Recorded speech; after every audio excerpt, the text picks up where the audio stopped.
So today on the podcast, I have a very, very special guest in an exclusive first ever Irish interview. The man has been through 4,375 episodes on primetime television, a quarter of a century, 25 years. His name is Petrie Hawkins Byrd. How are you doing, man? Listen, I'm doing great. Let me tell you, let me give you a big applause right now from me. You pronounced my name right, which is incredible. That is incredible, man. I know that seems like, hey, man, the guy is getting off on his name being pronounced correctly, but I have been introduced in front of thousands of people at different events and had the person pronounce my name wrong. You know, I think that might have been it might have been a fluke, is what they call it in Ireland. I got lucky. Well, I tell you what, man, the Irish eyes are smiling on you right now. Yeah. Man. You know, you started off great. You know? I had some great facts and figures in there. I've done my homework today. There you go. That's right. Yeah. That's right. That's great. Yeah. Before you got on Judge Judy, anyway, like you had a serious background as a bailiff as well. Like, how did it come about that you ended up, say, getting your degree and then becoming like a television star? Really, how did that come about? Well, okay, so in 1985, I got a job as a court officer in or bailiff, as some folks know it to be, in Brooklyn Family Court, and that was in '85. A year later, I was transferred to Manhattan Family Court, where I worked with many judges, but one judge in particular would prove to be extra special in my life, but I didn't know it at the time. I worked in Manhattan Family Court for 5 years, and then my wife, whom I was married to then, we were separated, and she came out to California. I pursued her, followed her out to California. We reconciled and decided to move out to California. I was in California for 5 years, and I'm sorry, misspoke. I was in California and left law enforcement, and in about 1995, I was working as a high school counselor. I was reading the newspaper, and I happened to come across a name that I recognized, Judge Judy Shineland. And they said that she had written a book, Don't Pee on My Leg and Tell Me It's Raining. And yeah, and so I immediately recognized that this was the Judy Shineland that I once worked with in Manhattan Family Court, and they said that they were developing a TV show for her. I just got excited for her. I wrote her a letter. Hey, Judge, God bless you. I don't think it could happen to a more deserving person. You know, I've always thought you should be on TV. P.S. If you ever need a bailiff, I still look good in uniform. And this was this is supposed to be my little joke, you know, my little attempt at levity. Well, that attempt at levity prompted a phone call from her about 3 weeks after she received the letter. And she called me and she said, "Thank you for your good wishes." She said, "And you might have been kidding at the end of your letter, but we do need a bailiff. We tried it with a regular actor, and because it's an unscripted show, he didn't quite know how to roll with me. She said, Yeah. as I can be a little testy about things, and I said, yeah. I said, I know you well. And so she said, well, I think that you would be great on the show. And she said, if I have anything to say about it, I would like to, offer you a job on the show. I was like, hey, yeah, I'll try anything once, And it's funny because I had done acting before. I had done local theater, I had done stand-up comedy, you know. Uh, and so, I was primed and ready. And and so behind that phone call, she told me to where to send a picture and a resume, and I did that. And lo and behold, 6 months later, they flew me down to Southern California, down to LA for my first time, and interviewed me and told me right there on the spot, if you want it, just say yes, and you got the job. I said yes, and that was it, man. The rest, as they say, is total mystery. Yeah. I have no idea how it happened. Did you think at the time when you went into something like that that it would be so popular and last that long? Whoo, buddy. You know, I think anybody in Hollywood that tells you that they foresee a long career on television or in the movies or in entertainment period, they're generally pulling your leg. They're generally peeing on your leg and telling you it's raining because, man, there's no way to know. And now 25 years later, I'm just I'm just as shocked and dumbfounded as I was, in year two and year five and year 10, you know. After a while, this is the funny part. After a while, I thought we were going to be on forever. I was like, you know, I found myself constantly praying at the airport for her plane to land safely.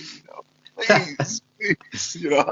I still have three more house payments. I But can bet. I can bet that those 25 years have absolutely flown by, though. it's funny. If you measure your life by friendships and by relationships that you developed over the years, um, a lot of my friends in the business and in show business and just my regular everyday friends, um, they've had children, and it's one thing to look at their children when they're first born and see them and go, oh, he's really cute, and then a couple of years later, 2 or 3 years later, you see him as a toddler, and you go, oh, wow, he's really growing. Look at him, look at the little fella. And then one day, the same friend tells you, that their child is getting ready to graduate from college, you Yeah. know, or that their child is getting married Hmm. or has a child. you know, and then you go, wait a minute, where the years go, man? you Yeah. know, like last time I saw him, or the last time, I really connected with him. And there are certain children amongst the staff and the crew on our show, because Yeah. we've had staff and crew that have been with us 25 years, 20 years, 15 years, and I'm sort of the Pied Piper around the set, whenever they would bring their kids around, because I had four kids of my own and I used to teach and all that. So, their kids would come and hang around me, and they would go, oh, no, no, no, leave Bird alone. He's got work to do. And I'd be like, no, no, no, he's fine, and Yeah. I'd set him up in my dressing room. It's like, here's, watch these cartoons, or I keep crayons and stuff in there. I love comic books, so I would have comic books sitting there in my dressing room, and so the kids loved hanging around me. Well, now I look at these kids and they're in their 20s, and I'm like, when did that happen? Yeah. The heck did that happen? But so that's the way it is with this whole Judge Judy thing, man. You're right. 25 years has been like, wow, Yeah. I was so much younger and more dashing when I started this, You always come across as very, very serious on screen as well. Like, but from like following you outside of it and looking at your YouTube stuff, which we'll go into in a little bit, Like you come across as a really serious guy. Like, so for people even to see you like this, they'll be kind of, I suppose, surprised. But in terms of Judy herself, like I'm sure she's the exact same. Probably a nice person, like not the real strict woman that we see. Like Not really. No, I'm strict just in terms of the job. I'm just kidding. She has, she has a great sense of humor. She's she's really now she's no pussycat. She's no pushover by any stretch of the imagination, man. Like people used to ask me, say, what's she like? When the cameras are not rolling, and I used to tell them, the old comedian Flip Wilson used to say, what you see is what you get. And that's exactly what it is with Judy. What you see is what you get, and so the sternness that's there, the caring that's there, the sense of humor, the Joan River-esque cutting wit. It's all her. That's why it's funny. It's funny when she tries to tell a joke. That's the worst time for her. She always looks at me and goes, "Look at that! I can't get a smile out of him." And that's because I'm laughing all the other times when you're not trying to make a joke, when it's just a natural witticism off the top of your head. That's when I find her the most humorous at the top of her game. So, but as for me, I am man, listen, I am probably the least serious person on the planet, man. All my friends who know me, they would look and they would see me on Judge Judy and they would go, now that's acting. That's him acting. That guy is a total nut. So Judy is herself, but you're the actor. Is that what you're saying? That's pretty much it. What they used to say the difference between Batman and Superman. Batman is he puts on the cape and the mask and all that kind of stuff, to go from Bruce Wayne to become Batman. Clark Kent takes off the glasses and takes off the suit, and that's when he becomes who he is, Superman. Yeah. And so that's kind of the way it is for me and Judy. I am probably the least like Officer Byrd, even though I am Byrd, and she is the most like Judge Judy, because that's exactly who she is. There's no faking. Is there any memorable moments, or just we'll say like memorable moments like there can be? We'll say, I'll just ask you, what's the funniest thing that you've ever seen happen in the courtroom on the show? It's actually on YouTube, and I'm always laughing at it because it is a moment that shows her sense of humor, and it also shows just how she can cut through to the chase, and it's a case where the two defendants are accused of breaking into the car of this young woman and stealing her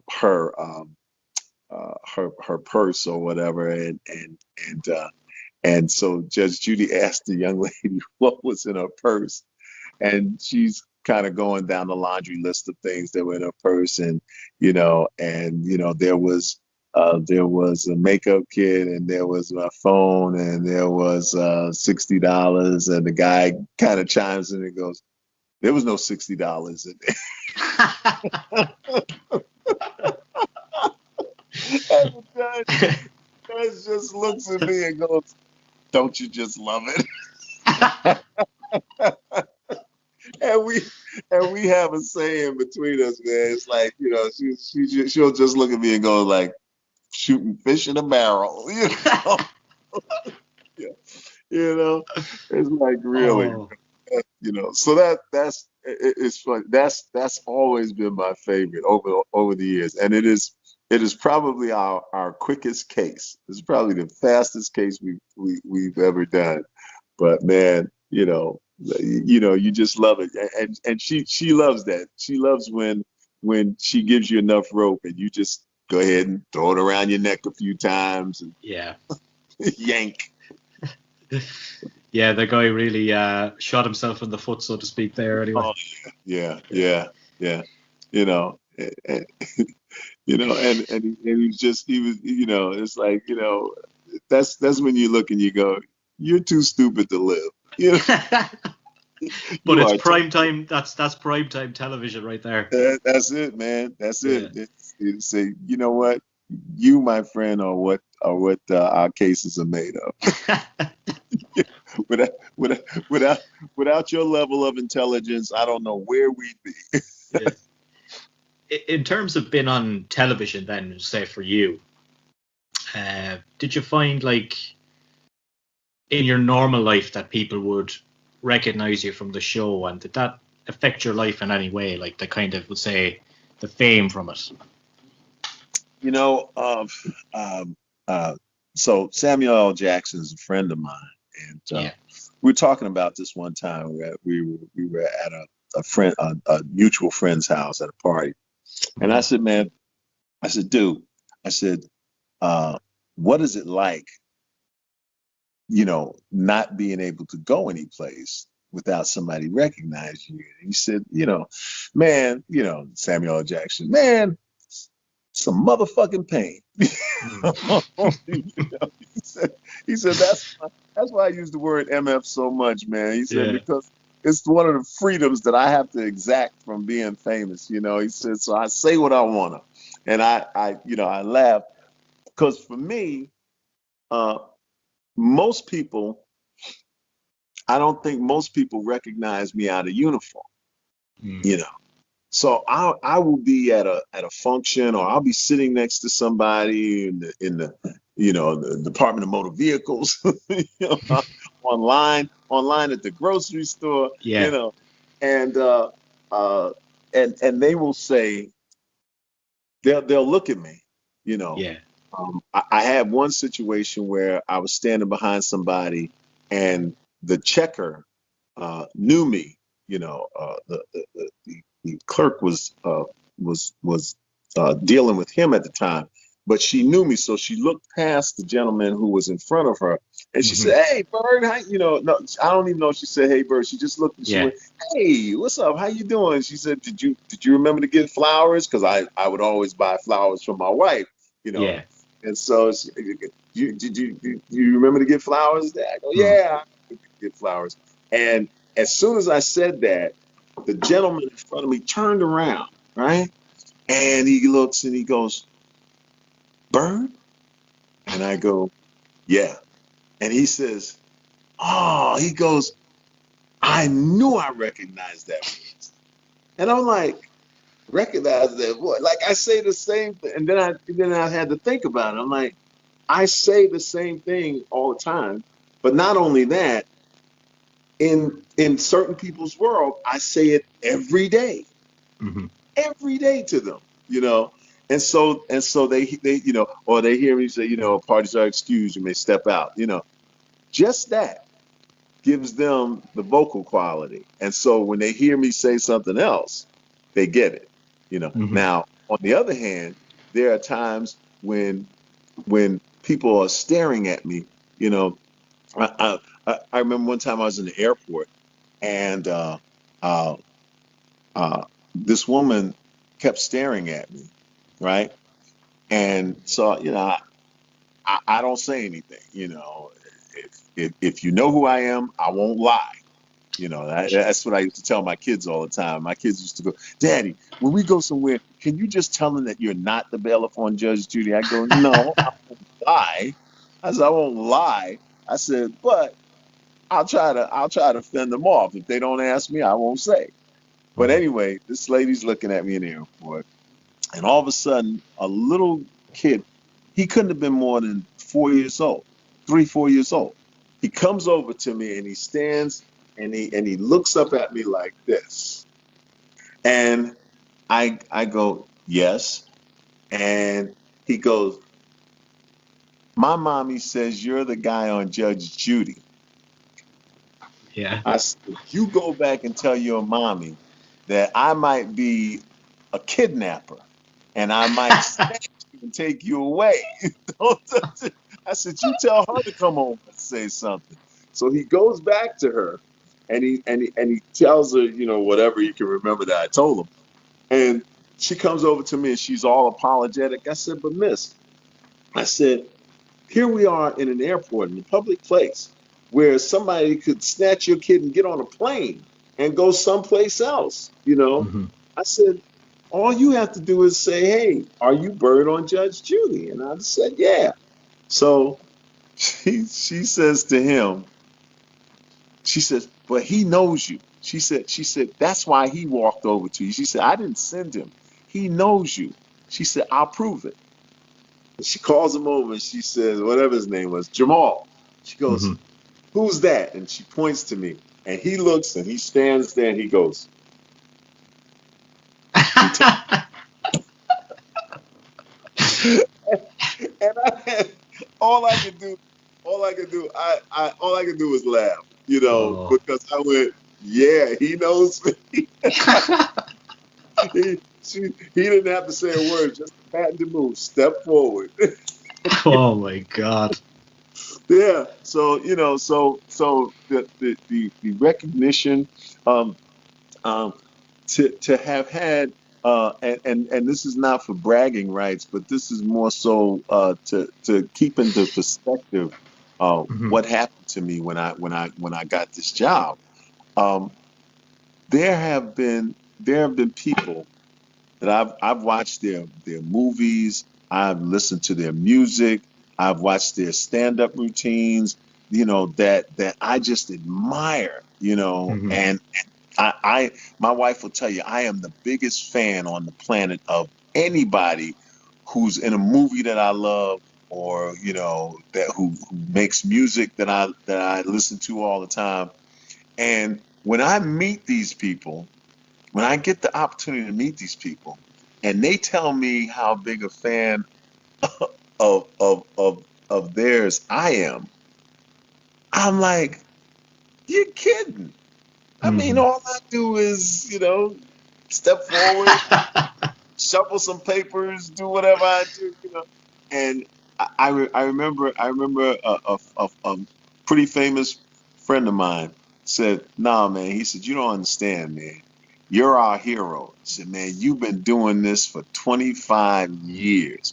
He Hmm. said, "And you act just like you're not even on TV." And I go, "Yeah, because you know, the only time I see me on TV is when I'm in the doctor's office and they happen to be playing Judge Judy." You know, and somebody always looks over at me like, "But anybody ever told you you look like that guy?" Yeah, I've heard that. Oh my God. Yeah. Talk to us about your YouTube show that you've been doing with your wife Oh, since wow. Judge Judy is finished, and how is it going for you? Well, so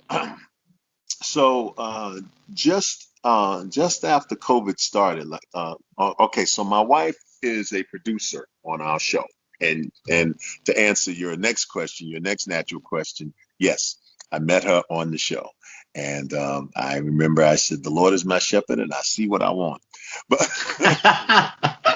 so, but uh, but my wife, so when COVID season hit, my wife. I'm going to tell you now. Are you married? yep, Okay. just since last July.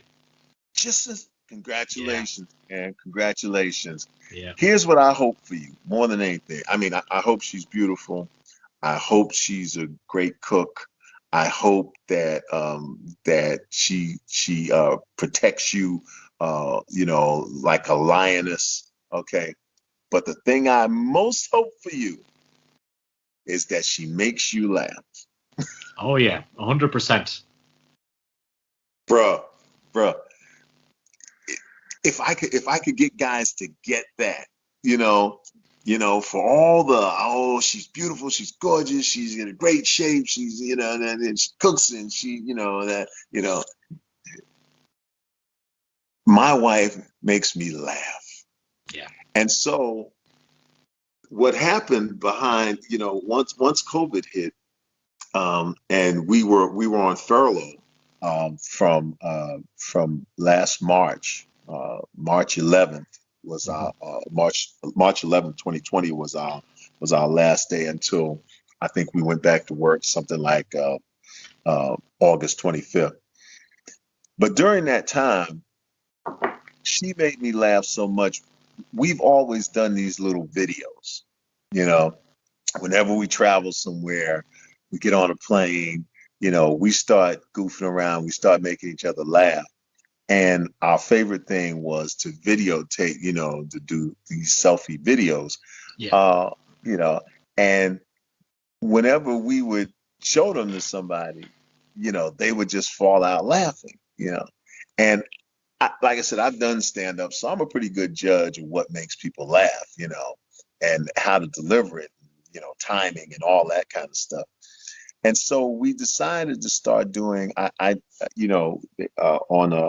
On social media they have Man Crush Mondays and Flashback Fridays, Throwback Thursdays, all that. And so one day I told her, I said, what they don't have a what I call a Tinking Tuesday, man. Tiki Tuesday. You got to tink on Tuesday, man. Yeah. So I would do these rants and I would post them up on Tuesday. And everybody got used to seeing them. I made a collection of quite a few of them, And my wife said, you do that rant and everything. She said, we should go on Instagram Live and just start talking. Yeah. And so that's what we did. So at first we started talking and just talking to each other. And that became funny because people looked at us sort of like Lucille Ball and Desi Arnaz, like she's my wife is 27 years younger than I am. And so this May December romance of ours, it's positive and it's wonderful in that opposites attract and everything, and that's wonderful. But it also is fodder for things that make you laugh and things that make you go because what I get she doesn't get a lot of times, and vice versa. So we just started doing that on Tuesdays, on Tuesday evenings on Instagram. And then somebody said, hey, what, you guys should be on YouTube, and a friend of mine was telling us, I've seen some stuff on YouTube, man, that really, really sucks, but, they got a great audience because they're there, and people, and they're famous. And it's like, Bird, everybody knows you. So, you guys just take it on YouTube. So we took our act and put it on YouTube, and our audience is growing and growing, and we have a fun time doing it, so we just do hot topics. So we talk about, things that are going on, things that you usually would find on TMZ or CNN or whatever. We discuss some serious issues sometimes, but most of the time we just discuss like the craziness that's going on in the world.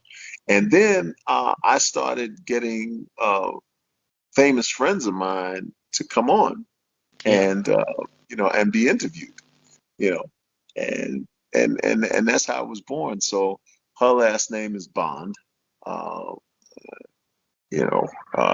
I thought it should be Miss Moneypenny, but and mine is Bird naturally. So we called the show Bonding with Bird. It works. And yeah, and we have. I don't know if you've seen it, but we just have fun, and we did a series of vlogs. Just everyday things. So Christmas shopping or cooking a meal. We had a little cooking challenge with chicken wings and. Oh, I've seen that. Yeah. Yeah, and we try to keep it lighthearted, and we try to keep it relatively short. You know, we know that the attention span of the average human being has dropped down now Mhm. considerably. So, Yeah. so if you can keep them engaged for 5 solid minutes, you know, you're good to go. Yeah. And that's out every Tuesday now, isn't it? Yes, every Tuesday, um, uh, 6 Pacific time. It's California time. Uh, and but it's funny because we have a worldwide audience, and so it's always fun to hear from people from Ireland and England and Australia and France, and you know, and when people come in and tell us where they're from, it's like, really? You Mhm. know, it must not be much to do there. Well, it was an absolute pleasure to talk to you anyway today, and it was great to have you on the show. And best of luck